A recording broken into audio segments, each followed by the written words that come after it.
Hello everyone, this is Janvi and welcome to study seed. आज हम class 12 political science chapter 1 का topic 8 पढ़ेंगे, that is consequences of shock therapy. अब हमने पिछले ही टॉपिक में शॉक थेरेपी के बारे में डिस्कशन किया था। शॉक थेरेपी क्या है? एक ऐसा प्रोसेस है जिसके थ्रू यूएसएसआर के डिसइंटीग्रेट होने के बाद जो सोवियत कंट्रीज थी उन्होंने कैपिटलिज्म आइडियोलॉजी को, कैपिटलिस्ट सिस्टम को अडॉप्ट किया। तो उस प्रोसेस को, उस मेथड को कहा गया शॉक थेरेपी। अब शॉक थेरेपी ऐसा नाम क्यों रखा गया इस प्रोसेस का? क्योंकि इसके काफी सारे नेगेटिव इंपैक्ट्स भी थे, जिसकी वजह से सोसाइटी में जो पीपल हैं उन्हें काफी ज्यादा सफर करना पड़ा, नेगेटिवली सफर करना पड़ा, और इसी वजह से इसका नाम शॉक थेरेपी पड़ा। Shock therapy was adopted by many post communist countries after the disintegration of USSR. अब यूएसएसआर के डिसइंटीग्रेशन के बाद जितनी भी कंट्रीज थी उनमें से मोस्ट ऑफ द जो कंट्रीज थी जिन्हें पोस्ट कम्युनिस्ट कंट्रीज कहा जा रहा है, यानी कि जिन्होंने अपनी कम्युनिस्ट आइडियोलॉजी से बाद में शिफ्ट किया कैपिटलिस्ट आइडियोलॉजी में, तो जो शॉक थेरेपी है उसके थ्रू क्या किया गया, यूएसएसआर की जो कंट्रीज थी उन्होंने खुद को कैपिटलिस्ट आइडियोलॉजी में कन्वर्ट करा, कैपिटलिस्ट सिस्टम को उन्होंने अडॉप्ट किया। तो यूएसएसआर के डिसइंटीग्रेशन के बाद जो पोस्ट कम्युनिस्ट कंट्रीज थी, जब उन्होंने सोशलिस्ट सिस्टम को छोड़ करके और कैपिटलिस्ट सिस्टम को अडॉप्ट किया, तो इस प्रोसेस को कहा गया शॉक थेरेपी। Economic consequences. अब इस शॉक थेरेपी के कॉन्सिक्वेंसेस कैसे थे? मल्टीपल कॉन्सिक्वेंसेस, मल्टीपल रिजल्ट्स देखने को मिले, जिनमें से इकोनॉमिक कॉन्सिक्वेंसेस कौन से थे? Sudden shift to market economy. अब कैपिटलिस्ट सिस्टम जो है उसमें मार्केट को हम ओपन अप करते हैं, मार्केट जो है उसे हम ग्लोबल मार्केट के साथ अपनी कंट्री की मार्केट को कनेक्ट करते हैं। तो इकोनॉमिक कॉन्सिक्वेंसेस क्या निकले कि कैपिटलिस्ट सिस्टम को हमने अडॉप्ट किया, यानी कि यूएसएसआर की जो कंट्रीज हैं इन्होंने कैपिटलिस्ट सिस्टम को अडॉप्ट किया। इसका मतलब अब ये अपनी इकोनॉमी ओपन अप कर रही हैं, अपनी मार्केट को ओपन अप कर रही हैं, फॉरेन कंपनीज आकर के यहाँ पे सेटल हो सकती हैं, फॉरेन इन्वेस्टमेंट बढ़ने लगा इन पोस्ट कम्युनिस्ट कंट्रीज में। तो हमें शिफ्ट देखने को मिला मार्केट बेस्ड इकोनॉमी में। पहले जहाँ पे जितनी भी इकोनॉमी हुआ करती थी, जितना भी प्रोडक्शन हो रहा था, वो सब इक्वली डिस्ट्रीब्यूट कर दिया करते थे among the citizens under socialist system. But capitalist system में अब हमें क्या देखने को मिल रहा है? मार्केट बेस्ड इकोनॉमी है, जो कंट्रोल हुआ करता था इकोनॉमिक इंस्टीट्यूशन पे, स्टेट का जो कंट्रोल होता था इकोनॉमिक इंस्टीट्यूशंस पे, वो अब हमें देखने को नहीं मिल रहा। अब प्राइवेट कंपनीज सेटअप हो रही हैं, प्राइवेट ओनरशिप हमें देखने को मिल रही है, मार्केट बेस्ड इकोनॉमी है। अब मार्केट बेस्ड इकोनॉमी है, कैपिटलिस्ट सिस्टम है, इसका मतलब क्या है? कुछ जो पीपल हैं उनके हाथ में ज्यादा वेल्थ होगी, माइनॉरिटी ऑफ द पीपल जो है इनके पास वेल्थ होगी, ज्यादातर अमाउंट में मेजॉरिटी ऑफ द वेल्थ होगी, और जो मेजॉरिटी ऑफ द पीपल है वो गरीब होंगे, उनके पास उतनी ज्यादा वेल्थ नहीं होती है। तो ये हमें डिफरेंशिएशन देखने को मिला सोसाइटी में क्लास के बेसिस पे। किसमें? हमारे कैपिटलिस्ट सिस्टम में। Rise in unemployment and inflation. अब अनएम्प्लॉयमेंट बढ़ने लगा। अब स्टेट जो है वो तो कोई वेलफेयर स्टेप्स ले नहीं रही है, वेलफेयर पॉलिसीज बना नहीं रही है पहले की तरह। तो अब क्या देखने को मिल रहा है? अनएम्प्लॉयमेंट देखने को मिल रहा है। जिन लोगों के पास स्किल्स हैं उन्होंने अपने स्किल्स का यूज करके अपने आप को एम्प्लॉय किया, अपने लिए जॉब्स ढूंढी और उन्होंने अपनी प्रोग्रेस करवाई, अपने डेवलपमेंट पे उन्होंने फोकस किया।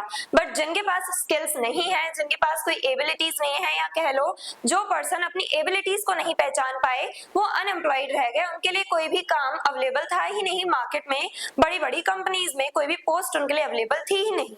तो इस टाइप से अनएम्प्लॉयमेंट बढ़ा, साथ ही साथ इन्फ्लेशन भी बढ़ने लगा। यानी कि अब फॉर एग्जांपल हम लेते हैं, अगर आज कोई पर्सन 2 to 3 लाख रुपीस अगर जमा करके रख रहा है, सेविंग्स कर रहा है 2 to 3 लाख की, तो आज 2 to 3 लाख की कीमत है, अच्छी खासी वैल्यू है। बट अगर हम यही 10 साल बाद की बात करें तो 10 साल बाद ये जो 2-3 लाख रुपए हैं वो कुछ नहीं रह जाएंगे। तो ये होता है इन्फ्लेशन, जहां पे मनी की जो वैल्यू है वो गिरने लगती है। पहले क्या होता था? पहले 1 रुपए की कीमत बहुत ज्यादा होती थी और आज 1 रुपए कुछ भी नहीं है। तो ये है इन्फ्लेशन, जहां पे हमारी मनी की वैल्यू गिरी है मार्केट में, तो इन्फ्लेशन बढ़ने लगा। ये सारे इकोनॉमिक कॉन्सिक्वेंसेस थे कहां पे? पोस्ट कम्युनिस्ट कंट्रीज में। सोशल कॉन्सिक्वेंसेस कौन से निकले? Increase in poverty and inequality. अब जब हमने इकोनॉमिक कॉन्सिक्वेंसेस देखे, इसके ही अंडर में हमने क्या देखा कि इकोनॉमी के ही बेसिस पे जो इकोनॉमिक इंस्टीट्यूशंस हैं, अब वहां पे स्टेट का कंट्रोल नहीं है, प्राइवेट ओनरशिप हमें देखने को मिल रही है। कुछ लोग एम्प्लॉय एम्प्लॉयड हैं और most of the people unemployed घूम रहे हैं। अब जो लोग अनएम्प्लॉयड हैं, जिनके पास जॉब्स नहीं है या जो लो वर्क कर रहे हैं, लो वेजेस पे काम कर रहे हैं, वो गरीबी में धंसते चले जाते हैं, यानी पॉवर्टी बढ़ने लगी पोस्ट कम्युनिस्ट कंट्रीज में। कैपिटलिज्म जो है, जब हमने उसे अडॉप्ट किया तब हमें क्लास बेस्ड इनइक्वालिटीज बढ़ती हुई नजर आई इन पोस्ट कम्युनिस्ट कंट्रीज में। तो गरीबी बढ़ने लगी क्योंकि ज्यादातर लोग अब अनएम्प्लॉयड हैं, सभी के पास काम नहीं है और मोस्ट ऑफ द पीपल जो है वो लो वेजेस पे काम कर रहे हैं। तो पॉवर्टी बढ़ी, साथ ही साथ इनइक्वालिटीज बढ़ रही है, रिच वर्सेस पुअर के बीच में इनइक्वालिटीज देखने मिल रही है सोसाइटी में। Rise in crime and corruption, अब गरीबी की ही वजह से लोगों ने क्राइम यानी कि चोरी वगैरह करना स्टार्ट किया, लूटपाट करनी शुरू करी, यानी कि काफी ज्यादा क्राइम बढ़ने लगा और करप्शन भी बढ़ने लगा। अब जो है माफिया गैंग्स जो हैं वो इमर्ज होकर के आए। End of state welfare system, पहले सोशलिस्ट सिस्टम के अंदर में जैसे वेलफेयर पॉलिसीज निकाला करती थी गवर्नमेंट, हालांकि बेसिक फैसिलिटीज गवर्नमेंट अभी भी दे रही थी सिटीजन्स को, कैपिटलिस्ट सिस्टम में भी, यानी कि डेमोक्रेसी अडॉप्ट करने के बाद भी पोस्ट कम्युनिस्ट कंट्रीज जो हैं, यहाँ पे अभी भी जो गवर्नमेंट है एजुकेशनल फैसिलिटीज, जो हेल्थ केयर फैसिलिटीज हैं, ये सब प्रोवाइड कर रही थी। बट पहले की तरह नहीं, पहले जो गवर्नमेंट है वो फ्री एजुकेशन प्रोवाइड किया करती थी, जैसे सारे स्कूल्स जो है वहां पे फ्री एजुकेशन मिल रही है, स्टेट का ही कंट्रोल है, कोई प्राइवेट स्कूल्स देखने को नहीं मिलते थे, तो स्टेट की ही रिस्पॉन्सिबिलिटी थी कि वो हेल्थ केयर फैसिलिटीज और एजुकेशनल फैसिलिटीज प्रोवाइड करे, जो बहुत कम दाम पे यानी बहुत कम प्राइसेस पे, बहुत कम कॉस्ट पे अवेलेबल थे, या फिर कह लो फ्री ऑफ कॉस्ट अवेलेबल थे। बट अब हमें क्या देखने को मिल रहा है, प्राइवेट ओनरशिप देखने को मिल रही है, यानी कि अब प्राइवेट कंपनीज जो हैं, जैसे प्राइवेट स्कूल्स, प्राइवेट कॉलेजेस, ये सब सेटअप होने लगे। तो अब जो प्राइसेस हैं, जो कॉस्ट है एजुकेशन की, वो बढ़ने लगी, प्राइवेट हॉस्पिटल्स बनने लगे, तो इसकी वजह से क्या हो रहा है, हेल्थ केयर फैसिलिटीज की भी कॉस्ट बढ़ती जा रही है।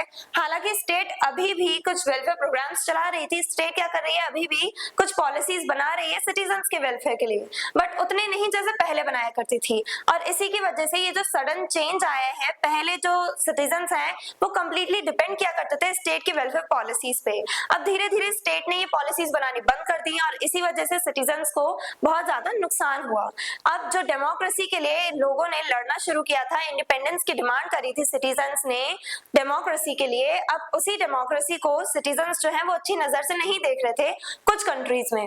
पॉलिटिकल कॉन्सिक्वेंसेस क्या निकले, political instability in many countries, अब ये पूरा सिस्टम बिल्कुल नया था इन सभी पोस्ट कम्युनिस्ट कंट्रीज के लिए, तो वो सही तरीके से अडॉप्ट नहीं कर पाए कैपिटलिस्ट सिस्टम को, जिसकी वजह से पॉलिटिकल इंस्टेबिलिटी देखने को मिली, वीक गवर्नमेंट हमें देखने को मिली, बार बार गवर्नमेंट चेंज होना, गवर्नमेंट जो है उसको प्रॉपर अथॉरिटी नहीं मिल पा रही थी, गवर्नमेंट सही से अपनी फंक्शनिंग नहीं कर पा रही थी, वो जो पुराना सिस्टम था उसके ट्रेड्स, उसके जो ट्रेड्स है वो कहीं ना कहीं हमें कैपिटलिस्ट सिस्टम में देखने को मिल रहे थे, पोस्ट कम्युनिस्ट कंट्रीज में अभी भी देखने को मिल रहे थे। पॉलिटिकल इंस्टेबिलिटी देखने को मिली हमें, यानी कि जो स्टेबल गवर्नमेंट है वो काम नहीं कर पा रही थी सही से डेमोक्रेसी के अंडर में। इमर्जेंस ऑफ ओलिगार्क्स, अब ओलिगार्क्स क्या होते हैं, जहां पे जैसे हम मोनार्क की बात करें तो मोनार्क में क्या होता है, एक ही किंग होता है जिसके पास सारा कंट्रोल होता है, सारी अथॉरिटी एक ही राजा के पास होती है। वहीं ओलिगार्क्स में क्या होता है, कुछ ग्रुप ऑफ पीपल होते हैं, यानी कि 4 to 5 पीपल, या फिर जो कह सकते हैं जो एलिट पीपल हैं, उनके पूरे ग्रुप के पास पावर होती है और वो रूल करते हैं किसी सोसाइटी पे, तो वो होती है ओलिगार्की। अब जो गवर्नमेंट है, गवर्नमेंट में मेनली प्रेसिडेंट या प्राइम मिनिस्टर, इनके पास सबसे ज्यादा पावर होती है, बट अब हमें क्या देखने को मिल रहा है, ओलिगार्क्स हमें देखने को मिले, यानी कि प्रेसिडेंट, प्राइम मिनिस्टर, इनके पास उतनी पावर है ही नहीं, उनकी अथॉरिटी को लोग मान ही नहीं रहे हैं, तो सबसे ज्यादा पावर किसके पास थी, ओलिगार्क्स। ओलिगार्क्स इमर्ज हो गया है, यानी कि कुछ ग्रुप ऑफ पीपल जो है उनका इन्फ्लुएंस बहुत ज्यादा बढ़ने लगा पॉलिटिक्स में। Wealth got concentrated in the hands of a few powerful people, अब वेल्थ जो है, यानी कि मोस्ट ऑफ द जो वेल्थ है, मेजॉरिटी ऑफ द जो वेल्थ है, मेजॉरिटी ऑफ वेल्थ ये माइनॉरिटीज के पास थी, यानी कि कुछ लोगों के पास थी, यानी कि कुछ लोग ऐसे हैं जिनके पास बहुत ज्यादा वेल्थ है और बहुत सारे मेजॉरिटी ऑफ द पीपल ऐसे हैं जिनके पास पैसे ही नहीं है, जो पॉवर्टी के शिकार हो रखे हैं, जो गरीब हैं।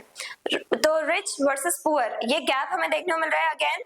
तो वेल्थ जो है वो कुछ लोगों के हाथ में थी और जिनके पास, जिन्होंने वेल्थ अक्यूमुलेट करके रख रखी थी, जिन लोगों के पास वेल्थ थी, अच्छा खासा पैसा था, उनका ही इन्फ्लुएंस देखने को मिला, उसी ग्रुप का, यानी उसी एलीट सेक्शन का, सोसाइटी के एलीट सेक्शन का जो कंट्रोल है वो बढ़ने लगा इंडस्ट्रीज पे, मीडिया पे एंड पॉलिटिक्स पे, यानी कि जो एलीट्स हैं इनका इन्फ्लुएंस बढ़ने लगा पॉलिटिक्स में, कहाँ पे, पोस्ट कम्युनिस्ट कंट्रीज में। और इसी की वजह से हमें पॉलिटिकल इंस्टेबिलिटी देखने को मिल रही थी, क्यों, क्योंकि जहां पे पावर गवर्नमेंट के पास होनी चाहिए, गवर्नमेंट वहां पे वीक है, और यहाँ पे जो एलीट्स हैं उनके पास पावर बढ़ती जा रही है, एलिट जो ग्रुप्स हैं उनके पास पावर बढ़ती जा रही है, उनका इन्फ्लुएंस बढ़ रहा है मीडिया एंड पॉलिटिक्स पे।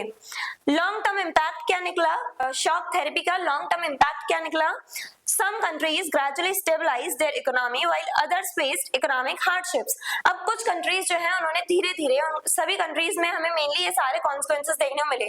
सभी कंट्रीज को शॉक थेरेपी प्रोसेस के टाइम पीरियड पे काफी ज्यादा नेगेटिवली सफर करना पड़ा, बट धीरे धीरे कुछ कंट्रीज ऐसी थी जिनकी इकोनॉमी स्टेबलाइज हो गई, यानी कि उनकी स्टेबल गवर्नमेंट देखने को मिली, सब कुछ सही से चलने लगा। स्टेबल वे में उन कंट्रीज ने कैपिटलिस्ट सिस्टम को अडॉप्ट कर लिया।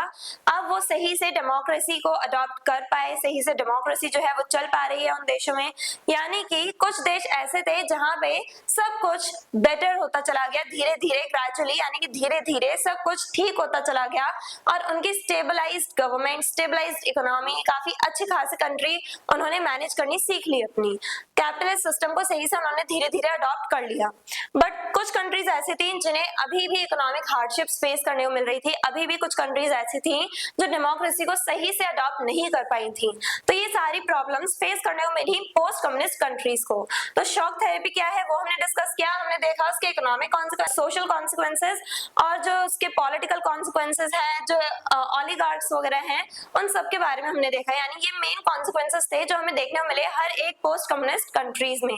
I hope everything is clear. और अगर आपको इस चैप्टर के डिटेल नोट्स चाहिए तो हमारी वेबसाइट studyseed.net पे विजिट करें, लिंक डिस्क्रिप्शन बॉक्स में दिया गया है। मिलते हैं नेक्स्ट वीडियो में नेक्स्ट टॉपिक के साथ। Stay curious, stay consistent. Thank you very much.